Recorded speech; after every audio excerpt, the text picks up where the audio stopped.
Hello everyone, চলে আসলাম cool and cute beauty parlour থেকে একটা ছোট্ট ভিডিও নিয়ে। আপনাদের কাছে স্ট্রেট করলে কতদিন চুলটা সোজা থাকবে, এই প্রশ্নটা হচ্ছে আমাদের অনেক আপুদের মনের প্রশ্ন। সো আজকে এই প্রশ্নটার উত্তর দিব আমি এই ভিডিওতে।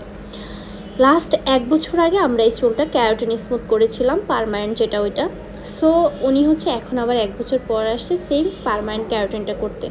সো স্ট্রেটিং আর হচ্ছে ক্যারাটিন এগুলোর মধ্যে ব্যাপারটা হচ্ছে যে আপনার চুলটা যদি অনেক বেশি খারাপ হয়, ড্যামেজ হয়, তখন ওইটা আলাদা আলাদা চয়েস হিসেবে আপনি যে কোনো একটা সার্ভিস নিতে পারেন।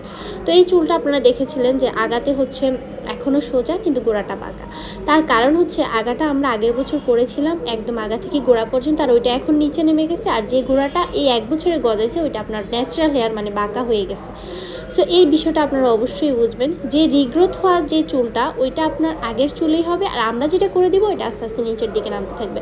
সো হচ্ছে চুল গজানো তো কারো হাত থাকে না, এখানে চুলটা গজাবে, বড় হবে, এটা স্বাভাবিক ব্যাপার। তো আপনারা সবাই প্রশ্ন করবেন না যে 3 বছর 4 বছর কেন চুল স্ট্রেট থাকে, অনেকে আবার এরকম গ্যারান্টি দেয়। অবশ্যই আমরা যেটা করে দিব ওইটা স্ট্রেট থাকবে, আপনার যে চুলটা গজাবে ওইটা হচ্ছে ন্যাচারাল হেয়ার হয়ে উঠবে, বা বাঁকা যেটা ছিল ওইটা হবে। সো এই প্রশ্নটার উত্তর অবশ্যই আপনারা পেয়ে গেছেন। আর আমাদের কাছে রিবন্ডিং করেন আর যেখানেই করেন আপনার যেই চুলটা রিগ্রোথ হবে ওই চুলটাই বাঁকা হবে, আর আমরা যেটা করে দিব এটা আস্তে আস্তে নিচের দিকে নামতে থাকবে।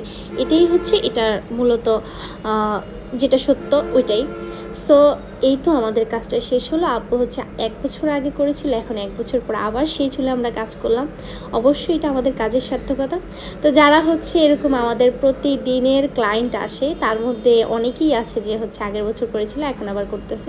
তো বিশেষ কিছু মানুষের ভিডিও আমি করে রাখি, বিশেষ চুলের, যেগুলোর কাজ আমি আগেও করেছি।